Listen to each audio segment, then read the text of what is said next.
ছোট আলতা পরিয়ে দিয়েছি। রং লেগেছে, সতীন, দাঁত পড়ে গেছে। তোমার চন্দন না লাগিয়ে আলতা লাগিয়ে দিয়েছিস? এই কি হলো, তোমরা দুই সতীনে ঝগড়া করছো কেন? স্বামী দেখো না, ছোট মেরে আমার দাঁত ভেঙে দিয়েছে।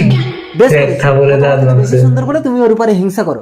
এই নাও হাগলাসি, তোমার জন্য দামি দামি কোম্পানির লিপস্টিক, আইলাইনার, শ্যাডো, পাউডার এনেছি। আর এই নাও, তুমি এই বাজারগুলো নিয়ে গিয়ে ভালো করে রান্না করো। একজনের চাকরি নিয়ে বানাইছে আরেকজনের। তোমার হাগলাসি। স্বামী ওর কিন্তু দাঁত পড়ে ফোগলা হয়ে গেছে, ওকে আর ভালোবাসবে না। ঠিক আছে সোনা। কি হলো বড় বউ, তোমার এখনো রান্না হয়নি? চলো আমি করছি, তুমি গিয়ে ছোট বউয়ের কাপড় ছায়াগুলো ধুয়ে দাও। ঠিক আছে, যাচ্ছি। তরকারিতে সব দিয়ে দিয়েছি, তুমি শুধু লবণটা দিয়ে নামিয়ে নিও। ঠিক আছে, তুমি যাও। লবণটা কোথায়? দেখি এবার চেখে দেখি। বাহ, দারুণ স্বাদ হয়েছে।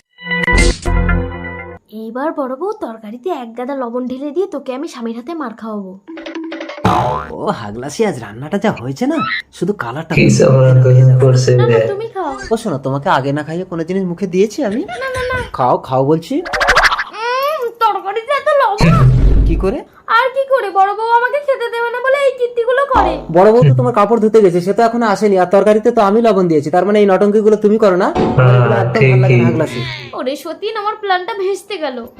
আইডিয়া, রান্নাঘরে সর্ষের তেল ফেলে রাখবো, বড় বউ ঢুকলেই পা পিছলে পড়ে ওর সবগুলো দাঁত ভেঙে যাবে। হাগলাসি, দাঁত ভাঙছে কে? দাঁত ভেঙে গেছে গো। হয়েছে। ও মা, ইঁদুরটা তো বালতির জলে পড়ে গেছে, একে তুলে দিই, না হলে এ মরে যাবে। তুমি আমাকে বাঁচালে বড় মা, তাই আমি তোমাকে নতুন দাঁত দিচ্ছি, নতুন দাঁত গজা। আমি দাঁত ফিরে পেয়েছি।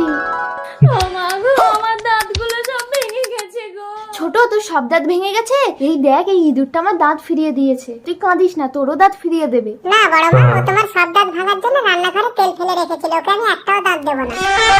যে করে পরের মন্দ, তার মন্দ করেন গোবিন্দ।